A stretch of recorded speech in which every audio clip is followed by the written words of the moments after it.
Welcome back बच्चों। और आज हम पढ़ने वाले हैं chapter 5 major domain of the earth. तो इस चैप्टर में आपको थोड़ा कॉन्टिनेंट्स के बारे में पढ़ना है, ओशियन के बारे में पढ़ना है और एटमॉस्फेयर और एंड बायोस्फेयर के बारे में आपको पढ़ना है। तो चलिए स्टार्ट करते हैं। तो उससे पहले ये छोटे से पॉइंट हैं, उन्हें पहले हम ख़त्म कर लेते हैं। तो जो ह्यूमन बीइंग होते हैं वो अर्थ पे क्यों रहते हैं? तो because of land water air. Land किस लिए? रहने के लिए। और वाटर पानी पीने के लिए। और एयर ऑक्सीजन ब्रीथ करने के लिए। तो ये तीनों चीज़ें बहुत ज़रूरी हैं और ये तीनों चीज़ें ये अर्थ पे, इसलिए हम लोग अर्थ पे रहते हैं, ना कि मार्स पे या किसी और प्लेनेट पे। और यहाँ दूसरे पॉइंट में यही बेसिकली बताया कि जो अर्थ का सरफेस है वो काफ़ी कॉम्प्लेक्स जोन है और ये 3 मेन कंपोनेंट्स है इसके, जो कि इन्वायरमेंट में मीट, ओवरलैप और इंटरेक्ट करते हैं एक दूसरे से। तो सबसे पहले है लिथोस्फेयर। तो लिथोस्फेयर क्या होता है? कोई भी सॉलिड पोर्शन अर्थ का, उसे हम लिथोस्फेयर कहेंगे, जिस पे हम रहते हैं। और सेकेंडली है एटमॉस्फेयर। तो कोई भी गैसियस लेयर सराउंडिंग में जो अर्थ की है उसे हम एटमॉस्फेयर कहते हैं। ऑक्सीजन, नाइट्रोजन, कार्बन डाइऑक्साइड और जितनी भी गैसेस हैं सब एटमॉस्फेयर में आती हैं। तो ये हम अभी बेसिक एक आपको इंट्रोडक्शन दे रहे हैं सबका। आगे हमें इसके बारे में डिटेल में पढ़ना है। और वाटर कवर्स काफ़ी लार्ज, आपने देखा होगा कि काफ़ी लार्ज पोर्शन अर्थ का वाटर से ही कवर्ड है। और इसे हम हाइड्रोस्फेयर कहते हैं। आइस, वाटर, वाटर वेपर्स, ये सब हाइड्रोस्फेयर के कुछ एग्जांपल हो सकते हैं। तो चलिए अब इन सब को डिटेल्स में पढ़ लेते हैं। तो यहाँ मैंने आपको इंट्रो में लिथोस्फेयर का जैसा बताया था, कोई भी सॉलिड पोर्शन ऑफ द अर्थ का। तो कोई भी सॉलिड पोर्शन जो भी अर्थ में होगा उसे हम लिथोस्फेयर कहेंगे। चलिए अभी इसके कुछ इम्पोर्टेंट पॉइंट्स देख लेते हैं। तो यहाँ पे आपको ये थोड़े से इम्पोर्टेंट पॉइंट्स हैं, उन्हें याद रखना होगा। तो जो रॉक्स होते हैं अर्थ क्रस्ट के वो भी लिथोस्फेयर में आते हैं। जो काफ़ी सारी लेयर्स होती हैं सॉइल की वो भी लिथोस्फेयर में ही आएंगी। और अर्थ का जो सरफेस होता है वो 2 मेजर पार्ट में डिवाइडेड है। एक है कॉन्टिनेंट में और एक है ओशन बेसिस पे। तो जो लार्ज लैंड मासीज हैं उसे हम कॉन्टिनेंट में कंसीडर करेंगे और जो ह्यूज वाटर बॉडीज़ है उसे हम ओशन बेसिन्स कहेंगे। और जितनी भी ओशियंस हैं वो हम आगे पढ़ेंगे उसके बारे में डिटेल से। लेकिन जितनी भी जैसे ओशियंस है काफ़ी सारी, वो सबसे कनेक्टेड हैं एक दूसरे से, मतलब कनेक्ट हैं सब।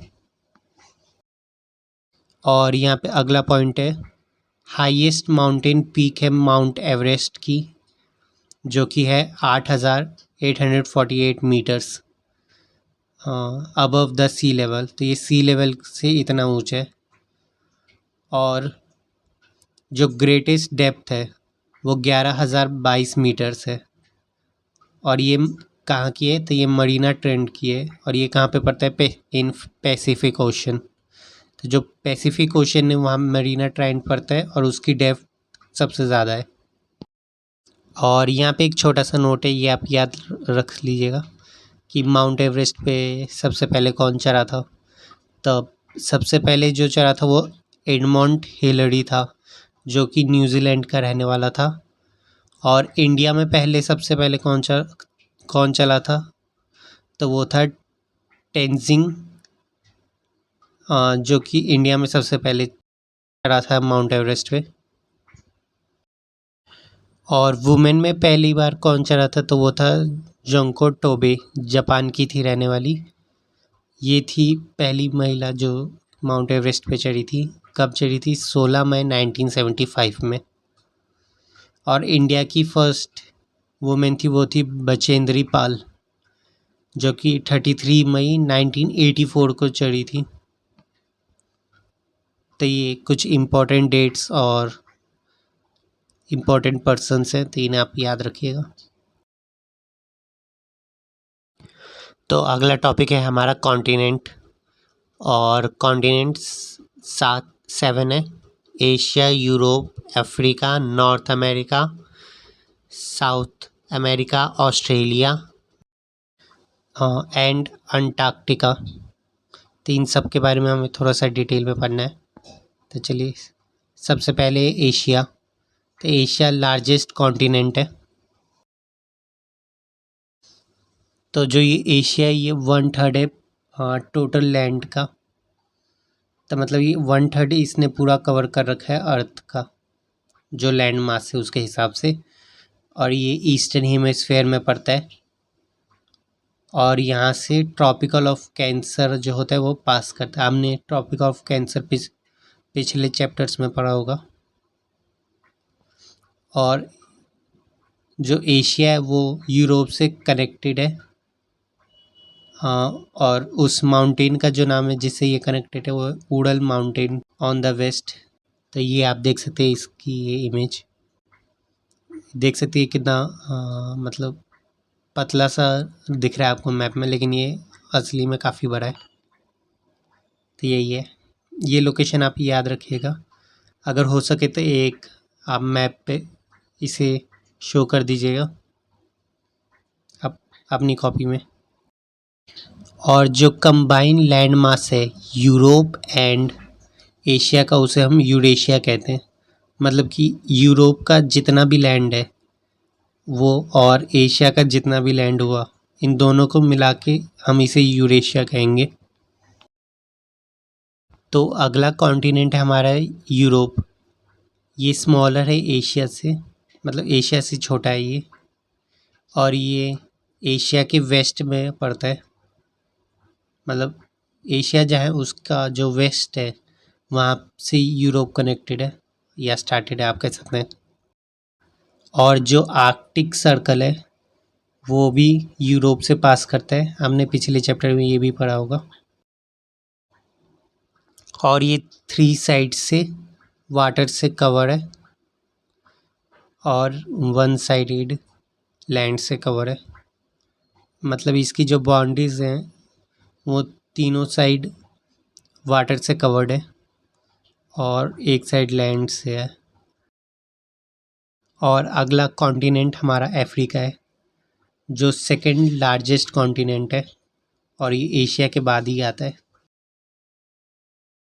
और यहाँ पे जो इक्वेटर होता है, या फिर आप कह सकते हैं 0 डिग्री लैटिट्यूड, वो इसके एकदम बीच में पड़ता है, कॉन्टिनेंट के मिडल में, एक तरह से आप कह सकते हैं।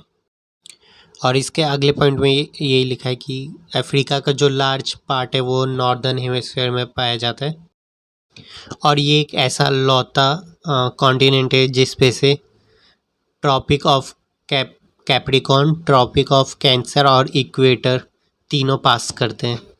तो ऐसा कोई भी कॉन्टिनेंट नहीं है जिसमें ये तीनों पास करें उससे।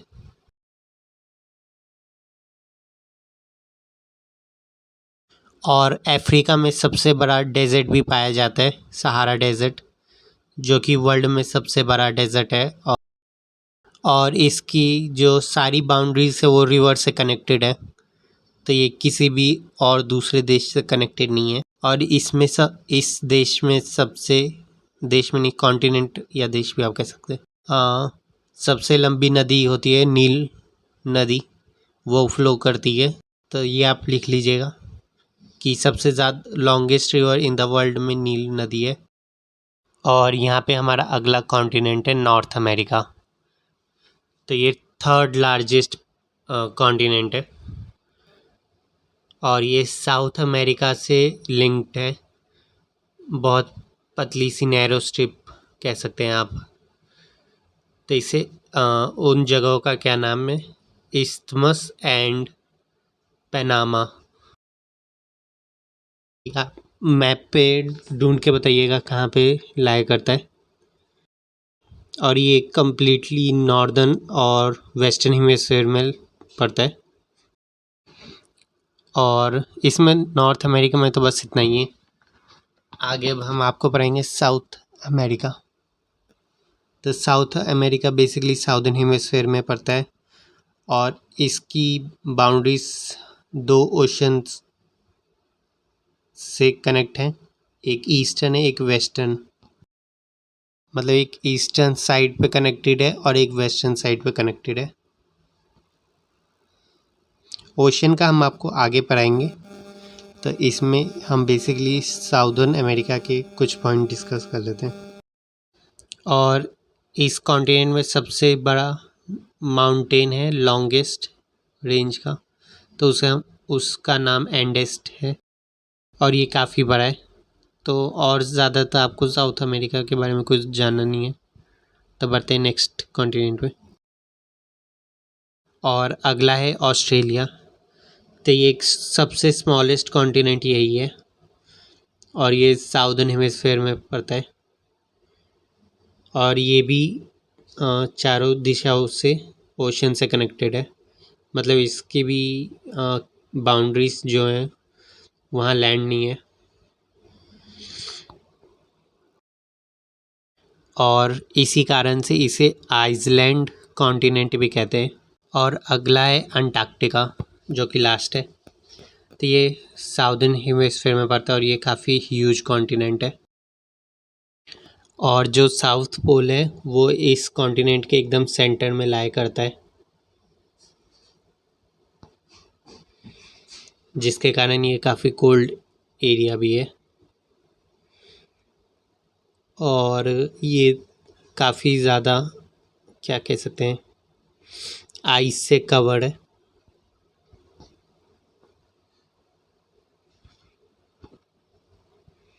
इसी कारण यहाँ पे ह्यूमंस का सर्वाइवल बहुत मुश्किल है और काफ़ी सारे कंट्रीज़ के यहाँ पे रिसर्च सेंटर है इस कॉन्टिनेंट पे।